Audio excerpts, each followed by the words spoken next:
Harihi Om Gananaan Tva Ganapati Gum Havamahe Kavim Kavenam Upamashravastamam Jyeshtarajam Brahmanam Brahmanaspadhana Shunvanno Deviseda Sadhanam Prano Devi Saraswati Vaje Virvajini Vati Dhinama Mitrayavatho Ganeshaya Namaha Saraswatyai Namaha Sri Gurubhyo Namaha Harihi Om Vyasaya Vishnu Rupaya Vyasa Rupaya Vishnave Namo Vai Brahma Nidaye Vashisthaya Namo Namaha Ramanuja Daya Patram Jnana Vairagya Bhushanam Srimad Venkatanathayam Vande Vedanta Deshikam Sadashiva Samarambham Shankaracharya Madhyamam Asmadacharya Paryantam Vande Guru Parampara Om Shri Gurubhyo Namaha Harihi Om Sai Ram, good morning. Suswagatam, Namo Namaha. Welcome to week 8 of the wonderful journey that began 8 weeks ago.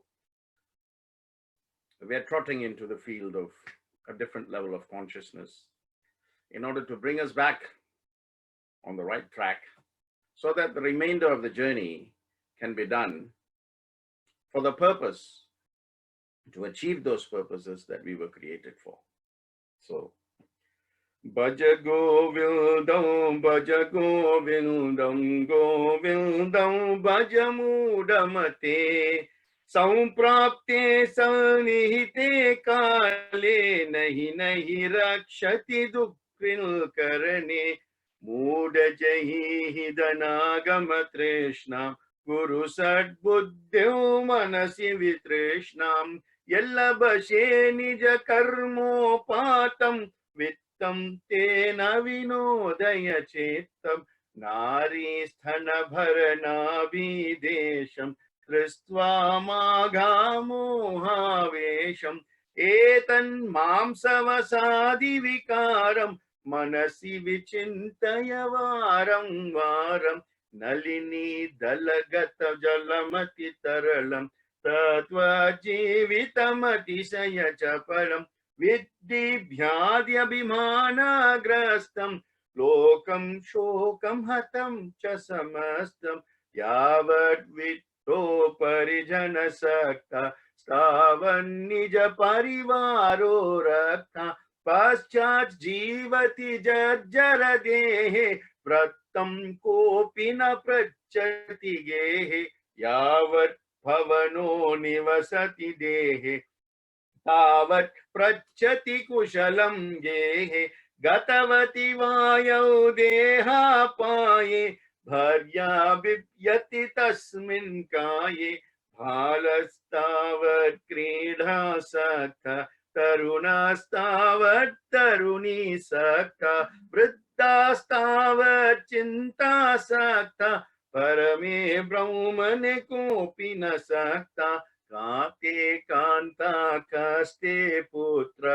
Samsaro Yamativa Vichitra, Kasyatvam Kakutaha Yahat Sattvam, Chintayata Didha Brahat, Satsangatve Nitsangatvam, Nisangatve Nirmohatvam, Nirmohatvam Nischalatatvam, Nischalatatvam Jivan Mukti, Vayasi Gathe Kama Vikhara, Suske Nire Kasara, Shine Vitte Ka Parivara, Jnanate Tattve Ka Samsara, Makuru Dana Jana Yauvana Garvam, Harati Nimesha Kalat Sarvam, Maya Maya Madim Akhilam Hritva, Brahmapadam Tvam Pravisha Vititva,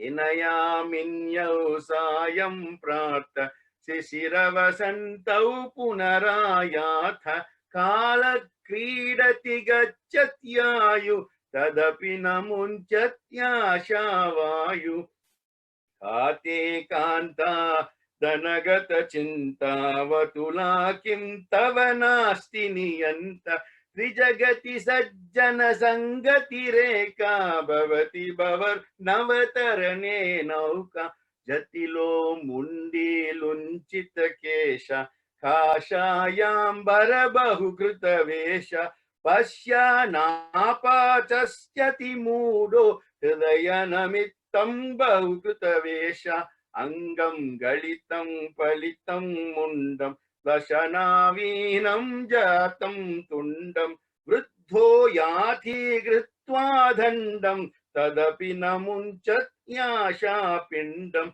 Agre vani prashthe bhanu Ratrau chubukka samapita janu Karatala bhikshastarutala vasa Tadapi namunchatya pasha kurute ganga sagara gamanam Vrata paripalana madhavadanam Jnana vihina sarvamatena muktim na bhajati janmasatena Suramandara taramula nivasa Sayya bhutalamajinam nivasa Sarva parigraha bhogatyaga Kasya sukam na karoti viraga Yogarato va bhogarato va Sangarato va sangavihina Yasya brahmani ramate chittam Nandati nandati nandati eva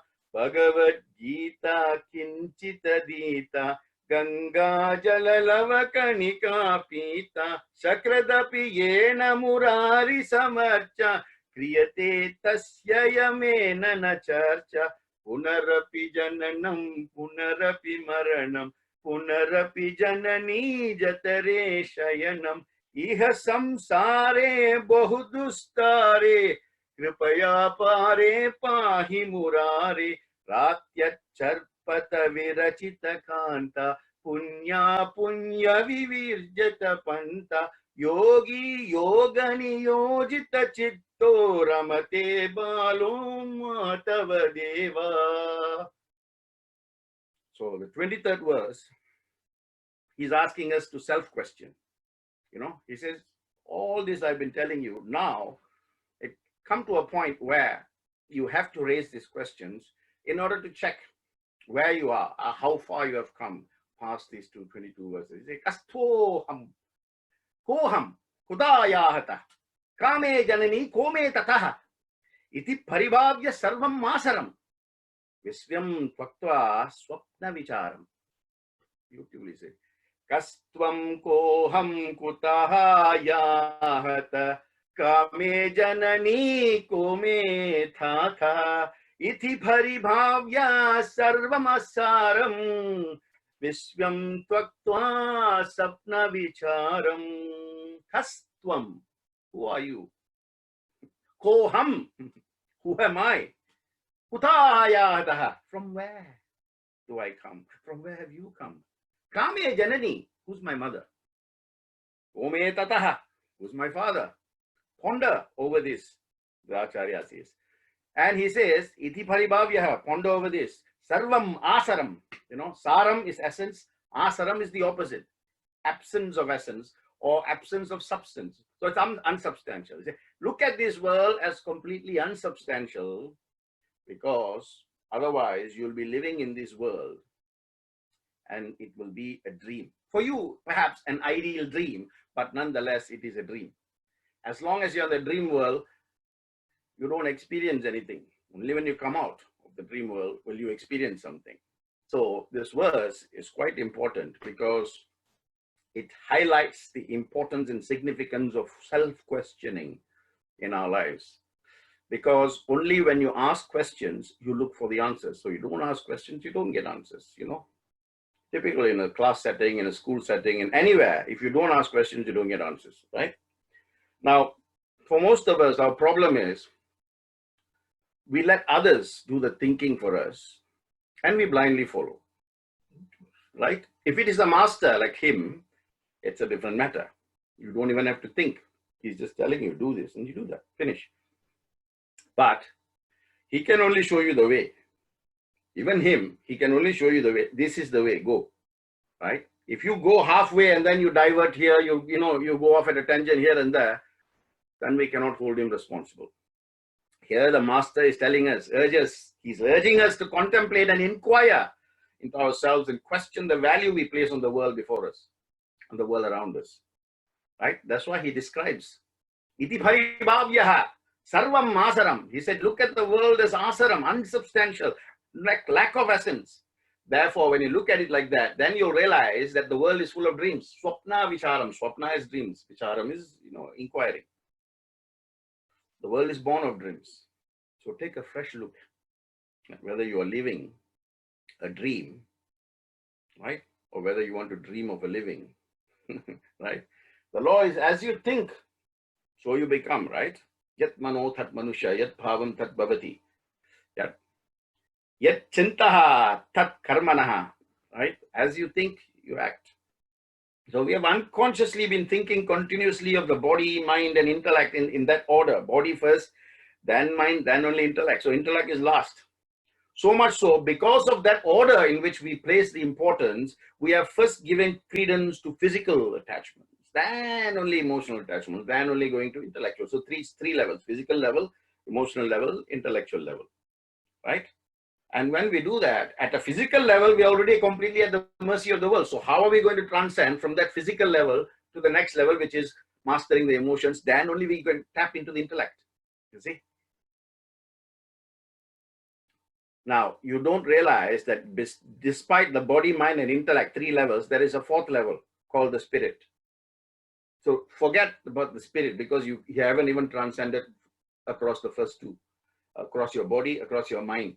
Because only when you are at, vibrating at the intellectual level, then you can latch to the spirit or the self. Spirit/self. You've never given yourself that chance because you're caught in the intricacies, right, of the body, i.e. physical attachments. So unless you release this, then you can go to the next level, mastering the mind, and then tapping into your intelligence, and then tapping into your spirit or yourself, right? You must think incessantly. You must think about that and that only. Then you can, move your level, As you think, you're energizing that thought. Thoughts are energy, right? So the more you think of something, the more you give energy to it. So for example, if you look at a small wound in your hand or leg or wherever you have the wound, and you look at it and you say, this is painful, this is painful, this is painful, this is painful. After a while, you'll feel pain, right? Whereas if you don't think about the wound at all, you're not thinking about the pain, you're not giving energy to the thought of the pain, therefore, you're moving away from pain. Absolutely simple concept. If you apply it to the body and the mind, same thing will happen, right? The starting point is, like he says in this verse, right? Kastvam, who are you? Koham, who am I? Kutha ayata, where have we come from, right? Where am I heading? What is my role in my life? What is my role in your life? What is my role in our life? What is my role in society? And what is my role in his creation? This order of questions. A lot of us are still stuck at the first level, right? So we must break this, right? Only then you can strip the hype that the world has in terms of its essence, right? Asaram, then you can do something. Otherwise, it becomes very difficult, The scriptures say, so long as you are in the dream world, you don't experience the dream. When you wake up, you realize it is a dream and you can recall the dream, but you cannot live those moments outside the dream.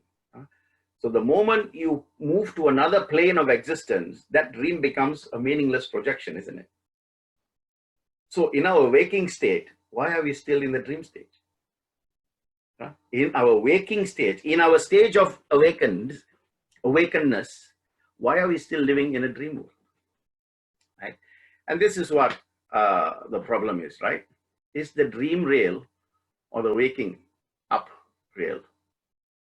Obviously, you will say the waking up is real, because once we wake up, we realize that what we had was a dream, right? So why then do we not realize that this life, don't live it as a dream? but leave it in the real awakening stage, move away from the body or physical to the mind, and then only you can move on to the... Once King Janaka dreamt that he was a beggar suffering from hunger and poverty. He dreamt, but he woke up very confused. Then he called a meeting of all his, council of ministers, his advisors, and he asked them the famous question: am I your king who just dreamt that he was a beggar, or am I the dreamer now imagining myself as the king? I want you all to go and think about this and come back and answer me. Well, fantastic question, right? He said, am I the king, right, who just dreamt that he was a beggar, or am I a beggar now dreaming that I am the king? So none of the ministers could have ever conceived such a question, or at least, thought he would ask such a question. So he gave them 1 week time. He said, come back, come back with an answer to this question. Now, at that time, his guru, right, King Janaka's guru is Ashtavakra Rishi. Ashta means 8, Vakra means bent. So his guru is known because his body was bent in 8 places. So it's Rishi right, Ashtavakra. He came to Janaka's court and he said, nobody can answer this question, but I will give you an answer, right? You are neither king, nor are you the beggar. You are the self, the spirit, the Atman. Now Janaka became inspired and he said, okay, that means I now have to make efforts to understand my true self. So the self that I am, this living and all that, that is still a dream. The true self is the Atman, the spirit, the self. That is what I need to understand. And then of course he, if you read about Janaka's background, he relentlessly pursued these ideals, right? See, the scriptures say, Isavasya Upanishad says, you are neither the waker or the dreamer or the deep sleeper. You are neither the awakened person or the dreamer or the deep sleeper. You are the immaculate self. And that is the core of your being, right? And that is the 4th plane of consciousness, the state of enlightenment. Ramana Maharishi, this was the only questioning, who am I? Right? If you can get a chance, read his book, Ramana Maharishi, Who Am I? That I Am is another big book. Paramahamsa Yogananda. These are fantastic books that will allow you to transcend the bodily, the physical level to the mind level, and then to control and calm the mind so that it moves to the level of intellect. And from intellect, you can latch onto this. Once you reach that, you vibrate at that level of intellectual, right? The next stage is for you is realizing of the Atman. When you do that, that's it. You are no different to Yogananda Paramahamsa. You are no different to the Buddha. You are no different to Guru Nanak. You are no different to Christ. You are no different to all these great souls, right? So that is what you must do. Your experience of the world is nothing compared to once you start experiencing the self, right? We have so many experience ups and downs, isn't it? But once you latch onto the self, there is only an upward experience of joy and bliss, and that continues. The higher you go, the deeper you go, right? So nothing is the same, isn't it? When at the time when something happens, we think, wow, this gives me joy, this gives me pleasure, this gives me great happiness. But then after a while, it goes away. Think about your best, the best performance you've ever given in an exam. And then the day you got your results, whatever it is, 95, 96, 97, right? Think, wow, great, superb. Now, do you still have that same emotions, that same feeling? No. Because that will come and that will go. That moment, that period, that material time, it gives you that happiness. After that, it goes. So it's very, very temporary. But knowledge of the self, this is what the Acharya is saying. Iti paribhavyaha sarvam masaram. He said, everything is essenceless. Only your true self, the true essence, that latch on to that. So he's saying, look at that. So the same technique yourself, right? Your 21st birthday, or nowadays they do all kinds of things. 15th birthday also they celebrate, 16th also they celebrate, 21 also celebrate, 18 also celebrate, 50 also celebrate, 60 also celebrate. Anyway, the point is the celebration will give you joy momentarily. 51, you don't experience the same thing, isn't it? 52, you don't experience the same thing, isn't it? So it's all telling you it's all temporary. At that moment. So why go through all this trouble for that temporary happiness? He's saying, think about this and then dismiss the world as a dream. Latch on to the real, right? Then you will see things the way they are meant to be, and you will see things the way you are meant to see them. And that is the turning point, right? So there's a story of sage Bhrigu, right? Bhrigu was a great sage, and he had this particular disciple called Nidhaga. Nidhaga was with him for many years. And then, of course, he learned many things. And of course, the main thing was the self. The point is, how do you know the truth that you are the self, the Atman, the supreme, yourself? Even Krishna told Arjuna, I am God, you are God. The difference is I know it, but you don't. Swami also said, embodiments of the divine Atma, he starts his speeches like that. Anyway, so Sage Bhrigu was teaching Nidhaga all about the self and the Atman and all of that.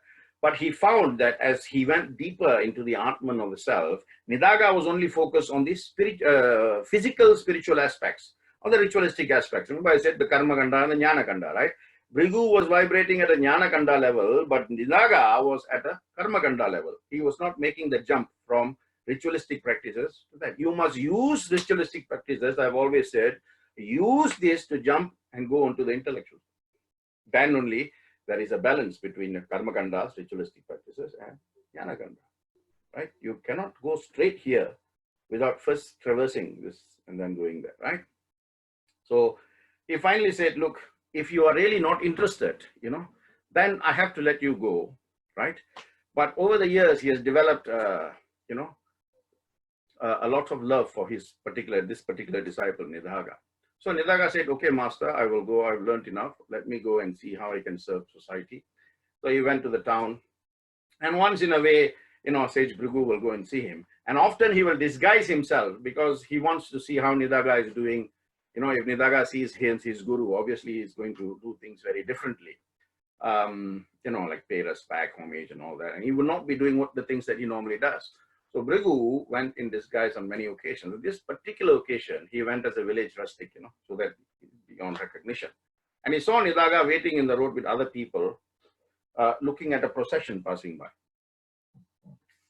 So he went close to him. Of course, Nidhaga didn't recognize him, but Bhrigu, of course, did recognize his disciple. He says, pray tell me, what is happening here? What is happening here? So Nidhaga was intently watching. He says, can't you see, old man? Can't you see? There is a procession. There is a king, there is an elephant. The king is sitting on the elephant. Oh, king, a procession. But where is he? I can't see him. Nidhaga pointed, there you go. He's there on the elephant, right? You say the king is on the elephant. I see the two, but which is the king, which is the elephant? So Nidhaga got a bit, restless, a bit irritated, a bit annoyed. He said, what, you can't tell the difference between the king and the elephant? Elephant is an animal. The king is a man. He is sitting on the elephant. So can you not see it? Why are you such an ignorant man? He says, pray, please, explain it to me. I really don't know. I really can't see. Then Nidhaga said, the only way to teach you is to show you in person. So he said, bend down. So Sage Bhrigu, he bent down and Nidhaga got on top of him. Now you see, I am above, you are below. So the king is I and the elephant is you. Then he got down and the king said, king, elephant, above, below. I understand that, kind sir, I understand that. But pray tell me, what do you mean by I and you? Or you and I? I can't make sense of that. So Nidhaga at that point, he realized that this was not an ordinary man. He just fell at his feet and he says, there is only one person who can question my ignorance to this level, right? Who can challenge my intellect, and that is you, O master. Forgive me, benign master. I crave your blessings. And then, of course, Bhrigu said, what you see is not what it really is. But when you see within, then the external appearances change according to your inner vision. Now what is happening? The external vision changes our inner vision, or has changed our inner vision. So we have to reverse this process, right? Hence, Acharya is saying in verse 23, question yourself, right? We have unconsciously been thinking continuously of the body, mind, and intellect. Again and again he's saying, but we forget the fourth level. After the intellect, there is the self, the spirit, the Atman. Once you get in touch with the Atman, then you will know that this is what life is meant to be. The waking world. The waking world seems so real, like the dream, right? But you must understand, it's just a projection. Let's dismiss the story. Iti paribhavyaha. Dismiss it as essenceless. Waking state is also similar. So the master is urging all of you, all of us, to contemplate on who am I. Just like what Ramana Maharishi did. When he went, he was asking lots of questions, but when he asked this question, who am I, he went to a different level, and from that level he has managed to find out the true Atman. So he says, come, seek Govinda and come out of this illusory world. This verse also teaches us how to do the right thing at all times, right? Consistently. Satyam vada, dharmam chara, all the time. Doesn't matter whether you're in good times, bad times, or, mediocre times. At all times, you have to do the right thing. Only then the dharma that you do will come back to protect you. As Krishna said, dharmo rakshati rakshitaha, right? Whatever you do will come back to you in that same extent of accuracy. So good, come back as good, bad will come back as bad, evil will come back as evil, negative will come back as negative. What you think, what you say, what you do. Swami very easily says, do good, see good, think good, hear good, be good. At the end, you will feel good. Finish. When you feel good, God will see. And you will see God. Because in good, there is God, right? G-O-O-D and G-O-D.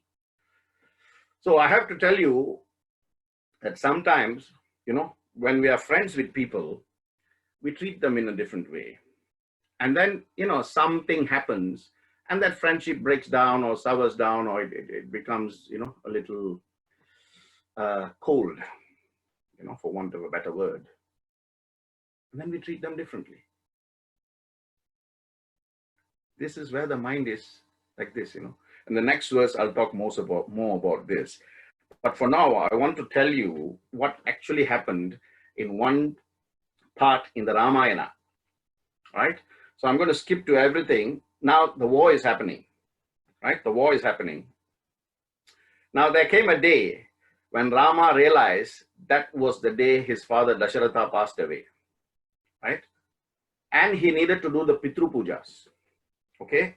Now a lot of people question, the practicality of these Pitru Pujas and Pitru Paksham and all this, And there are certain calendar dates. For example, the next big one is coming in September. It's called Mahalaya Paksham or Pitru Paksham, 15 days. A lot of people think, what, their date hasn't gone. What's the point of doing all this and following all this? When Rama himself has done it, and Krishna has done it, when Parasurama did the same, he did Pitru Puja for his father Jamadagni. When all this, and Jamadagni then became one of the Saptarishis in the Mahavatarana, right? He became a Saptarishi. Despite that, he's still getting. So it is not your place or my place to question when God himself has incarnate as Rama, 3 avatars, right? And of course, our own Swami, how much of importance does he give? Ishwarama Day, he's built what do you call, a memorial for them. And every year, without fail, he does the Pitru Pujas. So if all these people who are great souls, and Parashurama, Rama, Krishna, all avatars in the lineage of the Dashavataram, if they can do it, it is not for you or for me to question it. If you don't want to follow, don't question it. It doesn't mean just because you don't believe it is wrong. If you don't want to do it, you don't believe, fine, carry on. But don't question the practice, right? Just because you don't, believe in it. So I'm going to tell you what happened in the war. And this is right conduct, right? Remember the focus, the lesson, the moral is right conduct. So Dasharatha's Tithi came and Rama is in the midst of war. The war started 3 days already. Rama sent word to Ravana saying, today, we are going to take one day off because I have to do my father's titi. And then he is wondering, he needs a priest, a Brahmin priest to come and do it, right? So where am I going to find a Brahmin priest in the midst of war, right? Here in this Lanka. Then Vibhishana said, my brother Ravana is a great Brahmin and a great Shiva devotee. Why don't you ask him? So Rama sends Hanuman and says, go and ask Ravana. So when Hanuman went as a messenger, he was not harmed, although they were at war. Messengers are never killed, okay? So if you don't like the message, don't kill the messenger, you know that one, right? So Ravana said, okay, I will come and do this. Then Ravana says, see, look at Ravana, right? He's the enemy, he's fighting Rama, but he's saying, I will come and do it, but it is better if Rama does it with his wife present with him.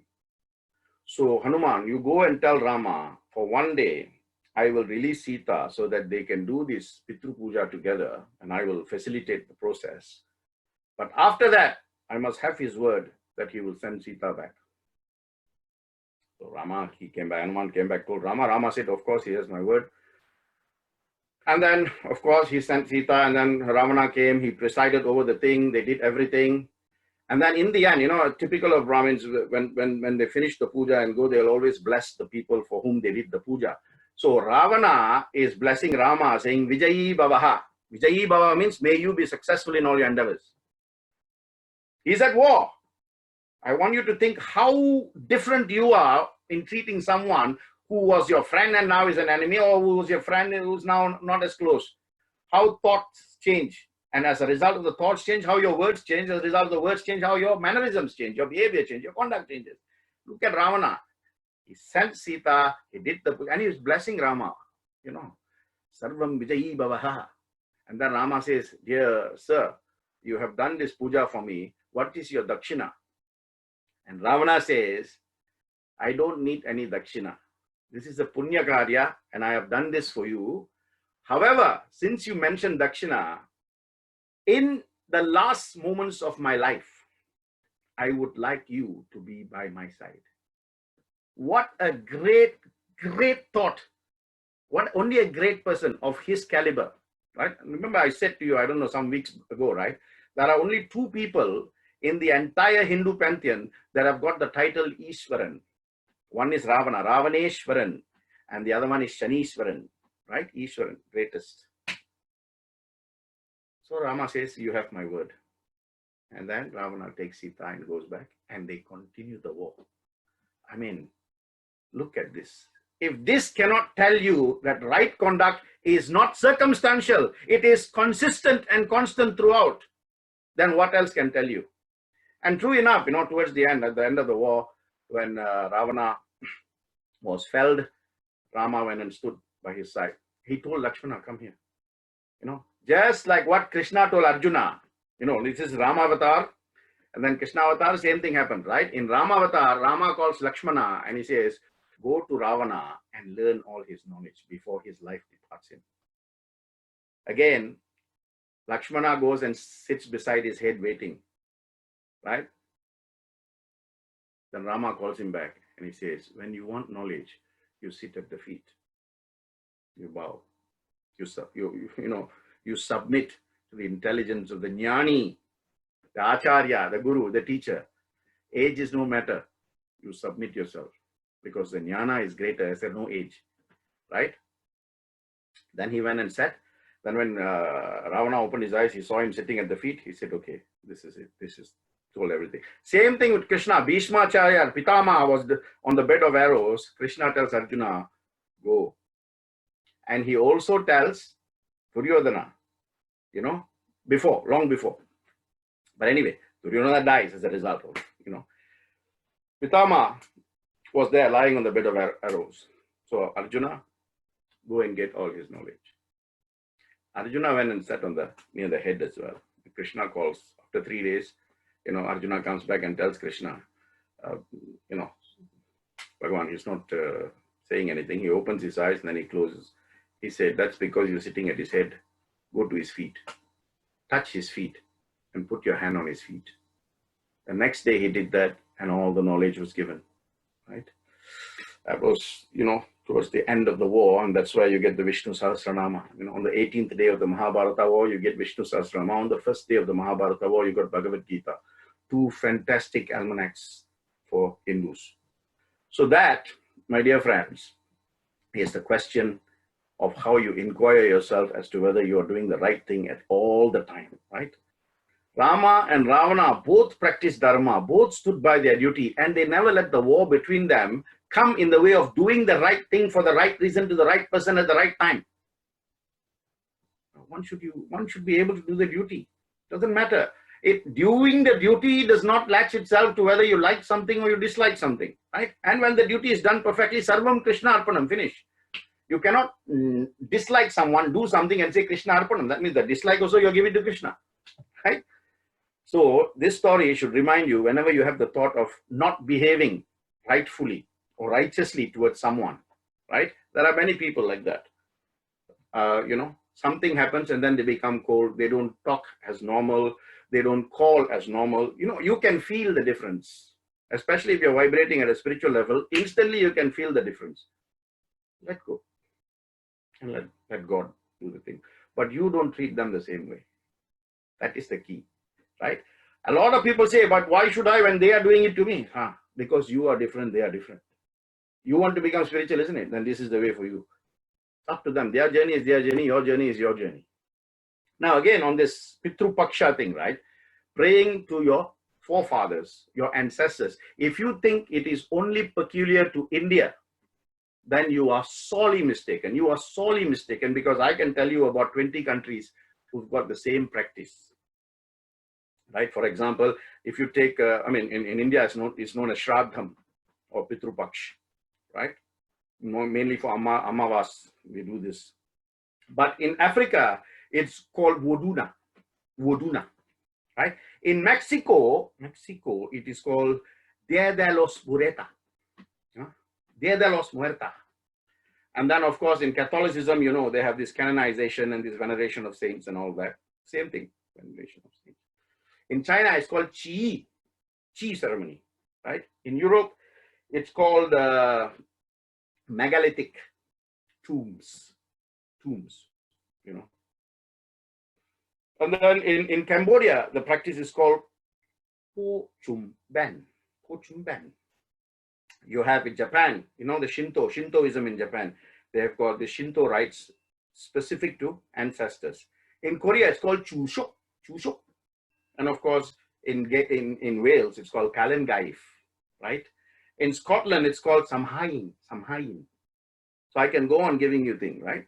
So remember, if you don't believe it, don't think the practice is wrong, right? Maybe you take a longer time before you come back, maybe another birth, but the practice is absolutely spot on, right?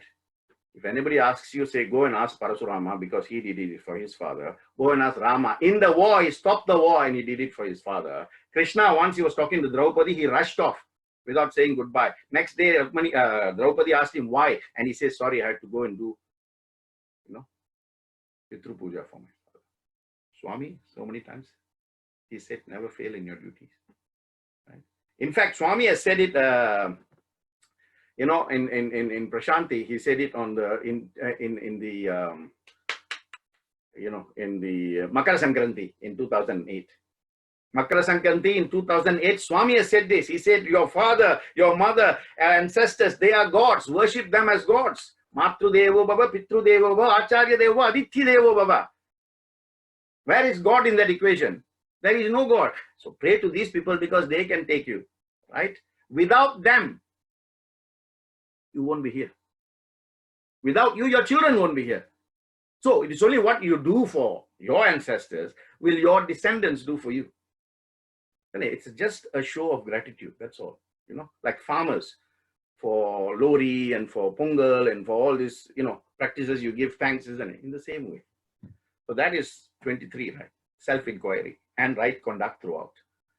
Verse 24 is saying, Twaimai Chinya Traiko Vishnu, Yatham Kupyasi Maya Sahishnu, Bhava samachitta sarvatratvam vanchas yachirat Vishnu Vishnustvam.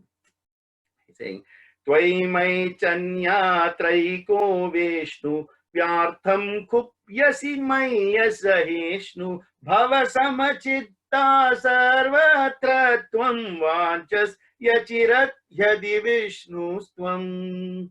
In me, Tvai, Mai, Chanya, Traiko Vishnu.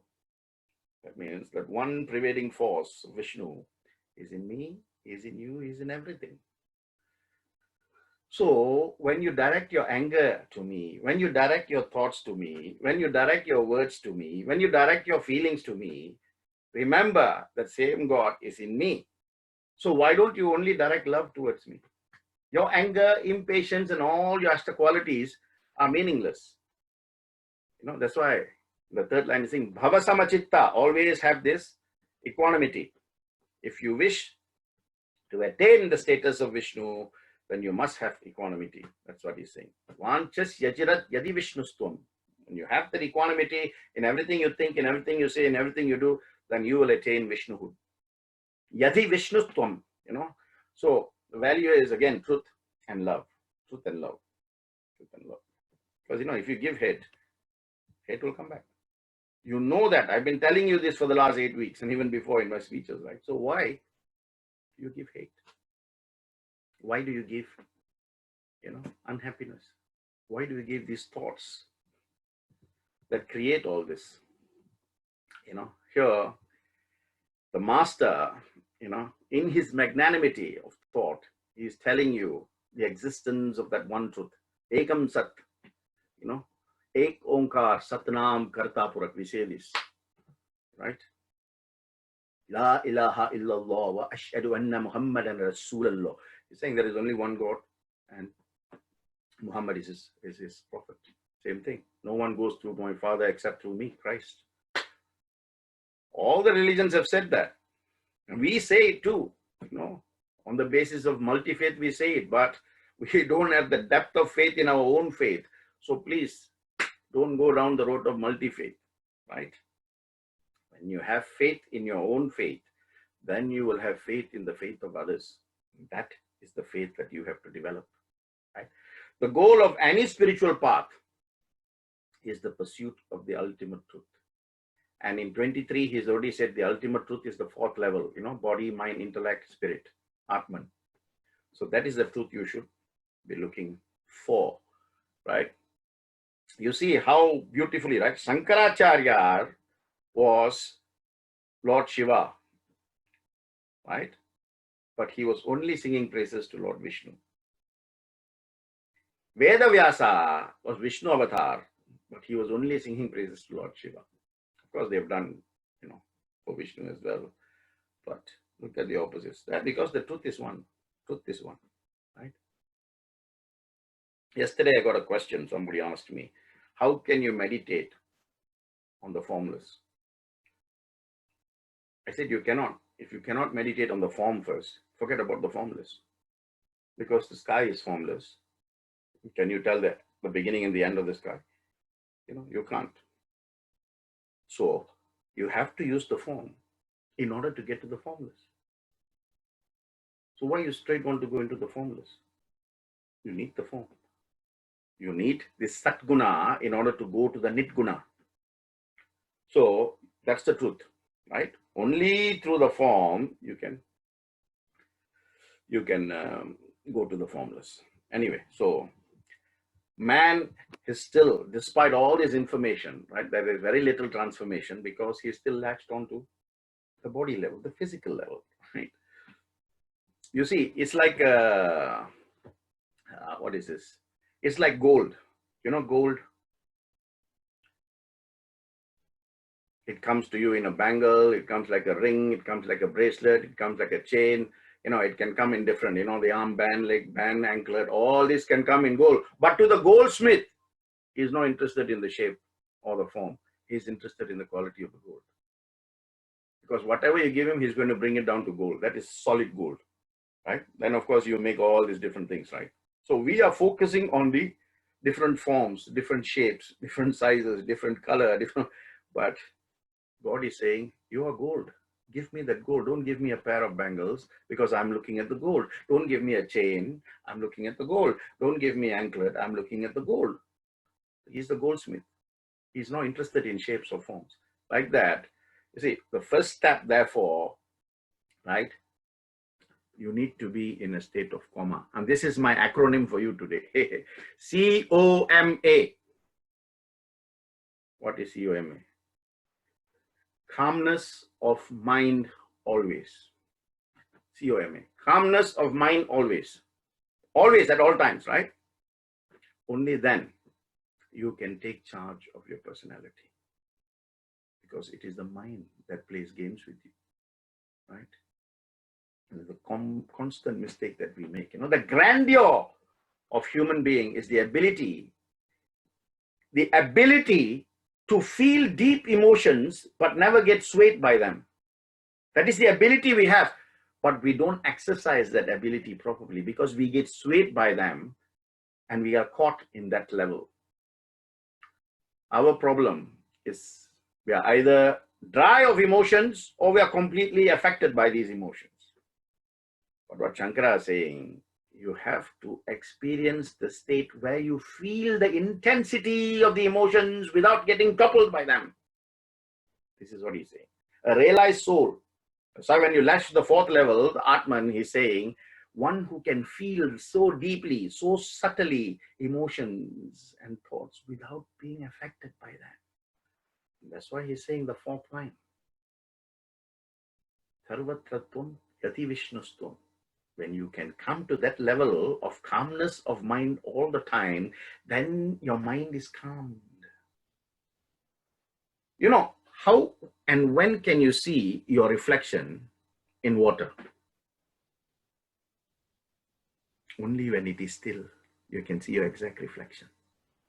If you throw something in it, the water becomes, and your image becomes distorted, isn't it? You can't see it. So the mind must be calm. When the mind is calm, you can see your true self in the calmness of the mind. For it is in the silence that God speaks to you. Right? When you speak, God listens. When God speaks, you should listen.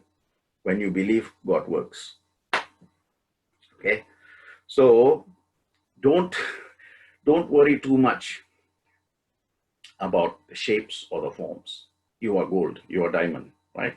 You need to be polished. All this is meant to be polishing you so that you can shine. Shine bright like a diamond, right? We sing that song, or we hear that song. The famous pop song, right? Shine bright like a diamond. The diamond that has just been mined and taken out, it's diamond, but it doesn't shine because it's got all this dirt, this mala, these vasanas around it. Once you clear this mala, these vasanas, these mohas, then it will shine. And that shine is the Atman or the true self.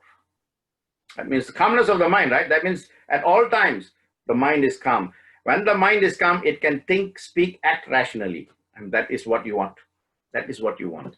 So again, coming back to Janaka and his guru, Rishi Ashtavakra, right? Once Janaka was quite fed up. He went to Ashtavakra and he says, I'm leaving my kingdom. I'm coming to serve you from now until the end. And Ashtavakra says, no, you can't do that. You can't do that, you know. You cannot leave your kingdom. You are there for a specific reason, right? Remember, Janaka is also a rishi, right? In the same sense. It's a rishi who became a king. And there are many kings who became rishis like Vishwamitra. So there is always this, exchange of roles to engender some sort of dharma in the world order. Anyway, so Ashtavakra says, no, you have to go and rule the kingdom, but rule the kingdom in a dharmic way, like you have been doing. So after some conversations, Janaka agreed, and he went. Of course, all of you know what a fantastic dharmic ruler King Janaka was. Found Sita. Anyway, so once, and whenever he comes to visit him, he says, I will come and see you whenever I have a doubt or whenever I just feel the need to come and see you. And Ashtavakra Rishi says, no problem, anytime you can come. And of course, whenever he comes, the Rishi will stop teaching all his disciples and he will spend, days and many hours with Ashtavakra, with Janaka. And this, of course, many of his disciples were not happy, and they were thinking, you know, why is our master Guruji spending so much time with the king? Is our master showing, you know, preferential treatment just because he's a king? Therefore, what is he teaching us to be, you know, to be in a state of equanimity and treat everybody equally? So all these thoughts were coming. Of course, Ashtavakra knows, because, you know, I've told you many times, your thoughts are vibrations, and someone who can capture this can just feel that vibration, you know. Anyway, so Ashtavakra wanted to prove that Janaka is different. So he calls one day when, you know, he's giving a satsang. He says, go and call Janaka. I want him to listen to this satsang. Okay, so Janaka comes, he sits there and he's quietly listening, right? Well, halfway through, someone from the palace comes, one of the soldiers comes in and he says, Maharaj, you know, your palace, you know, he bows down to Janaka. He says, pranams, and then he says, your kingdom, you know, somebody is, your palace is burning, and, you know, you have to come and save everybody. So Janaka got up and shouted at the soldier, and he says, how dare you come in here? You give me pranams, but you don't give pranams to my Guruji. He's here. Now you get out and don't ever come in here again. I don't want to see you. So the soldier left. Janaka just sat down quietly at the feet of Ashtavakra Rishi, and the Rishi continued to speak whatever he wants. Okay. So that is to show the disciples what Janaka is, right? On another day, you know, the next day, when the Rishi was, Ashtavakra Rishi was giving this Upanyasa, Janaka was there and all his disciples were there. The ashram helper comes running in and he says, Guruji, I'm sorry, but all the monkeys have come and taken all the clothes that were drying of all the disciples, you know, all their clothes, you know, all the dhotis and the loin cloths. The monkeys are taking it and then they're playing with it and they're not reading. When the fellows, all of them sitting there heard this, they all got up and they ran to where the clothes are dried because they wanted to retrieve their clothes from the monkeys, right? When they went there, they saw that all the clothes were drying as they were put in the morning in the same way. Then they realized this is the master trying to tell us how weak our mind is or how uncalm our mind is, and trying to tell us how calm the mind of Janaka is. See, he says, just for your clothes, you leave me, you forsake me, and you run to save your clothes. Janaka's mind was so calm. Even when he was told that his palace was burning, the calmness of his mind directed him to act in the right way. Now, the moral is a calm and steady mind never changes according to circumstances, according to personalities, according to people it deals with. It is always constant. Constant to whoever it is facing. That is the power of the calm mind. Okay. So what is the learning for you? In order to progress, the first thing is calmness of mind. There's so many ways to do silent sitting, meditation. I mean, meditation is, of course, dhyana is the 7th stage. I told you first, you know, learn the yama, then the niyama, then the asana, then the pranayama, then the pratyahara, then the dharana, then only dhyana. Because after dhyana, samadhi. So if you're already doing dhyana, my God, you are so advanced that the next stage for you is samadhi. Right? Go back to basics. Yama, niyama. So you can find out what these are, right? What is yama? What is yama? Moral observances, spiritual observances, pranayama, breathing, right? Asana, postures. Then pratyahara, focus, then dharana, contemplation, then dhyana, meditation, then only samadhi, you know, merging.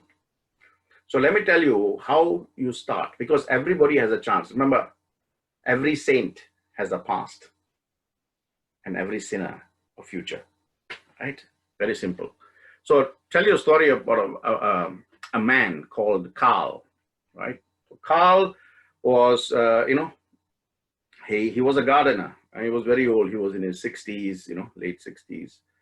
And, you know, whenever he works, he was not married, but whatever he gets, he always gives to people. So he was working at the garden of a church.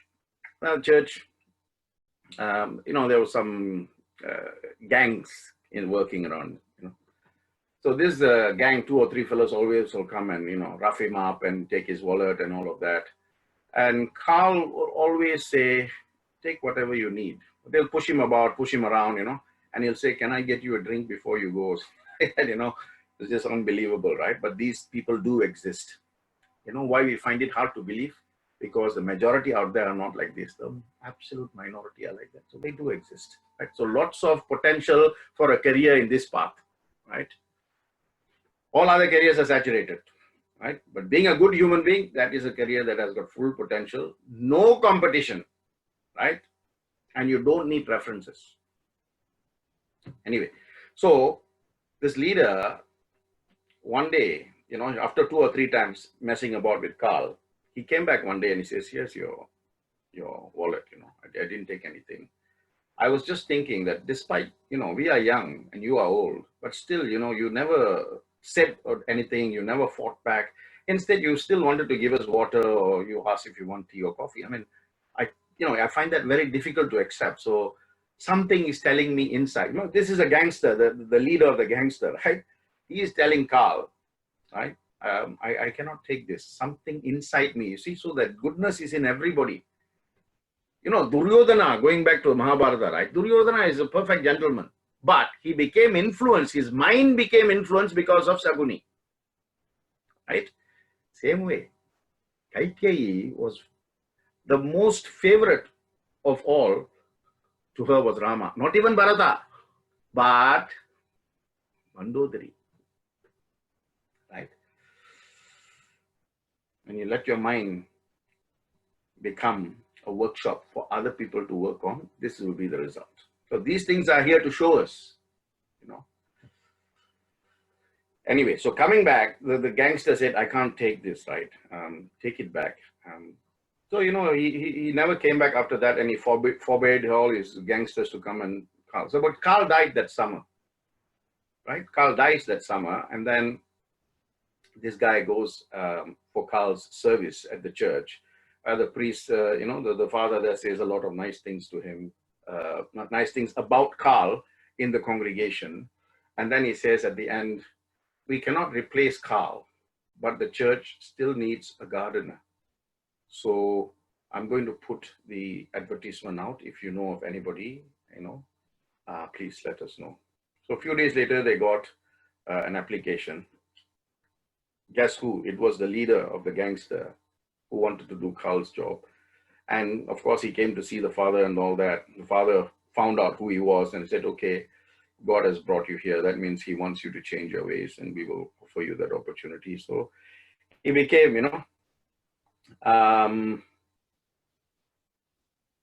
he became a gardener there, and then he worked for a while. And one day he said to the father, after a few months, he says, Father, I cannot continue working here. I am going to get married, and then I have to live with my wife out of this town. So father says, okay, God bless you, blah, blah, blah. And then 10 months later, one day, Carl comes back and sees the father, and he says, my wife has just given birth to the baby. We got a beautiful baby boy, and we want to move back in here to this town. I'm wondering if the job is still available. So father says, the job is always yours, my son. What have you called your son? And the leader of the gangster says, I have called him Carl. See? You can always start somewhere, And that is the most important thing, to start somewhere. Remember, darkness cannot drive darkness out. Only light can do that. That is why Guru, right? You need the Guru to come and remove the darkness of Ajnana and put light in its place, right? So darkness cannot remove darkness. Only light can do that. So hate cannot drive out hate. Only love can drive out hate. Look at Carl. No matter what was done to him, he just gave love. Until it changed the leader of the gang, who came and did his gardener's job, who got married, got a son, who named him Carl.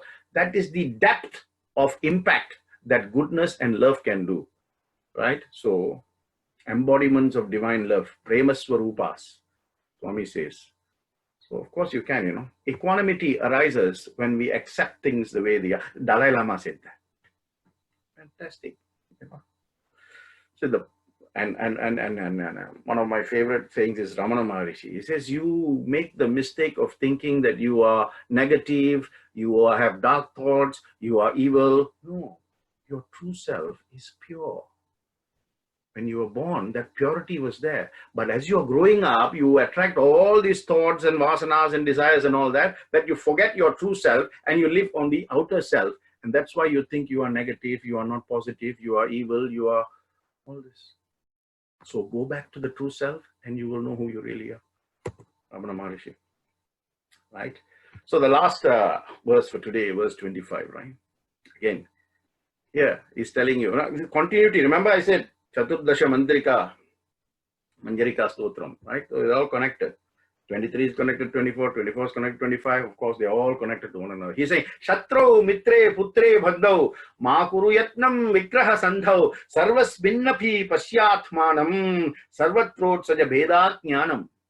Shatrau, Mitre, Putre, Bandhau, Ma Kuru Yatnam, Vigraha Sandhau, Sarvas Binnapi, Pasyatmanam.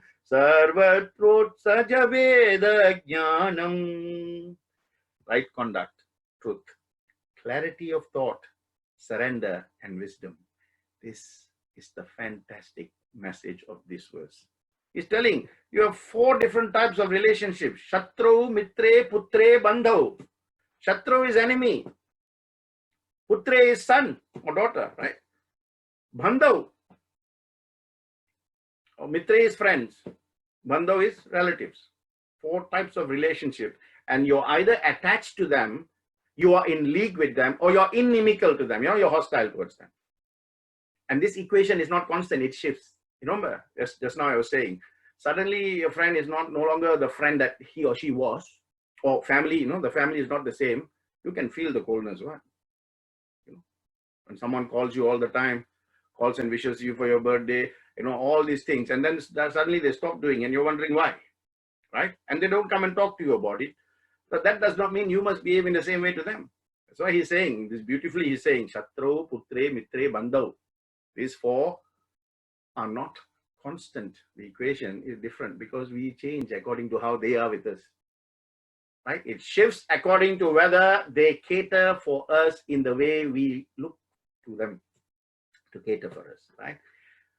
When they indulge and pamper us, we are friendly and we are best of buddies, right? We are bosom pals. When they do not pander to our likes or dislikes and they put us at a distance, we are at war with them. So the mind changes, the thoughts changes, the words changes, the actions changes. Our behavior constantly changes. This is Veda, the difference. Veda means different. So he says you must have the intellectual capacity to understand that differences cannot make you indifferent. Right? You become different. You must become indifferent to difference. Then only you are going at a higher level. So he's talking about 2 things here. If you identify yourself with the body, then you're always caught in the body physical level. But if you identify yourself with the mind, then you must know the same mind is operating in everybody. So you are transcending the physical level and going already to the second level. Very easy. So you don't look at Mr. A as Mr. A and Mrs. B as Mrs. B and Miss C as Miss C and Master D as Master D. All of them are. Don't distinguish. Sarva Veda Jnanam you don't need. You need the intellectual capacity to say that they are all the same, right? Like a musician, a guitar player latches with the guitar players. A singer will latch with the singers, right? Musicians will latch with musicians. Right? Sports people will latch with sports people. So you must know that they're all the same, right? Rich will mix with the rich. Poor will have no choice. Rich will mix with the rich because they have a choice. The poor don't have a choice. They mix with everybody, right? You see, if you see the Atman in everybody, then you go beyond the body and go beyond the material acquisitions of one person or every person. You'll say at the end of the day, the body, mind, soul. You also body, mind, soul. So why think, I am, hundreds of thousands and he is hundreds of millions and there are hundreds of billions. No, those things will vanish. All these differences will vanish, but what that will not vanish is your true Atman, your true self, right? As I was saying earlier, the Isavasya Upanishad gives you 2 mantras. I think mantra 6 in the Upanishad, Mantra 7, two things they say. Mantra 6 says, for one who sees himself in all beings and all beings in himself, there is no something called Vijugupsa. Vijugupsa means hatred. I mean, it's equanimity. Yeah? Then 7 goes on to say, when you are at the stage of Mantra 6, then where is the delusion? Where is the sorrow? Where is the absence of happiness? Powerful, right? You are sorrow. You are full of sorrow because of this delusion of the ignorance, because of this forgetfulness of your true self. When you do not realize who you truly are, then you are vibrating at a dream level, even though you are awake. What waste is that? We get carried away with the superficial differences, and we miss the truth, right? Like I said to you, to the layman, he sees, wow, nice bangle, nice ring, nice chain, nice bracelet, nice anklet. But to the goldsmith, he only looks at the gold. Is this pure gold? What is the weight? So we are all gold. What we make of ourselves at the end, that is what really matters, right? Self-inquiry is the awareness of awareness itself. Ramana Maharishi. Self-inquiry is the awareness of awareness itself. How much more, eloquently can that be put? It must lead you beyond duality. So Shankara, Advaitam. From Dvaitam to Advaitam, right? That's what you need to know. So I'm going to end with a fantastic story, right? And I want you to listen very carefully, right? Because you have to play along with this. So there was this pregnant deer. The deer was slowly moving because I think it was going to give birth. So it was looking for a nice space.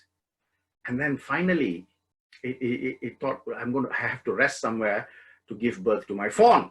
And then it realized that there was a hunter. Hunter was behind it, chasing. So it started to run, carrying its, its baby inside. It's running.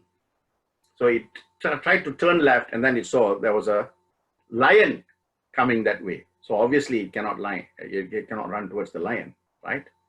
So it turned right and it was running. Remember, hunter is behind, lion is on the left. It turned right and it saw a forest fire, at a distance. So he says, I can't run there. So I'll run ahead. When it ran ahead, it came to a cliff and a waterfall, right? Huge waterfall. So picture the deer. It is in the center. On this side, a forest fire is coming. On this side, the tiger or the lion is coming. At the back, the hunter is coming with his arrow and bow. Will the deer survive? What are the chances?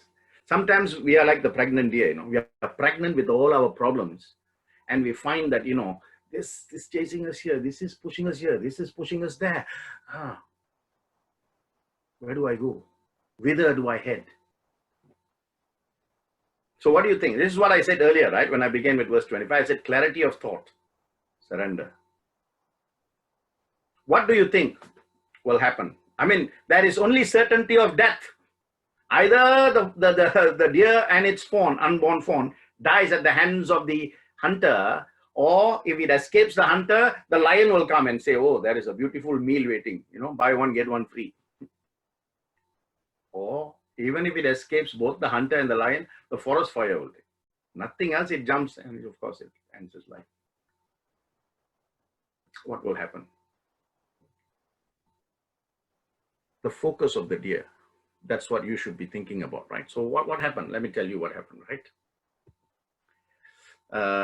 What happened was the deer, right? It was only focused on one thing. It was only focused on giving birth safely to its baby fawn. So the sequence of events that take place, or that took place rather, was lightning came and it struck the hunter. Blinded by the hunter, he releases the arrow that went and hit the lion. So the lion was, and because of lightning, rain came and put out the fire. And in the beautiful surroundings of the waterfall, the mother deer gave birth to a beautiful, healthy form. What is the learning for us here? Pay very close attention. We too, in our life, just like the pregnant deer, like I said earlier, we're faced with problems, nowhere to go, we are cornered. We think death is imminent. There is no way out of this. At the time where we are pressed or pressured in such a place, we should have clarity of thought and surrender. Because only when we surrender, God takes over. Until we surrender, you are in control. Once you surrender, God is in control. See how, lightning came, struck the hunter releases the bow, kills the lion, rain comes, extinguishes the forest fire. And at one point in time, death was imminent. Another point in time, new life is given birth to. Same situation, clarity of thought and surrender. So the deer's focus on only one, where and how can give birth safely to my form, beautiful form. So my question to you, right, where is your focus? In the midst of all this storm of life, where is your focus? In one day, right, this is a question for you now. In one day, how many times do you think of God or reflect on God or think about the purpose of your life or think about how useful you are in his creation in a day? And how many of you have clarity of thought? How many of you have clarity of thought? How many of you have clarity of thought when you are put in the position just like the pregnant deer? That's what I want you to see. The Bhagavad Gita is there because of Arjuna's absence of clarity. And after that, he became so clear. He became so clear that he could do everything that Krishna says. He says, why should I even think about asking you a question when I know who you are? What you say, I'll just do, finish, Okay, so that was verse 22, 23, 24, and 25. We have come to a nice, beautiful end of, week 8. We've got 6 more verses, 3 in week 9 and 3 in week 10.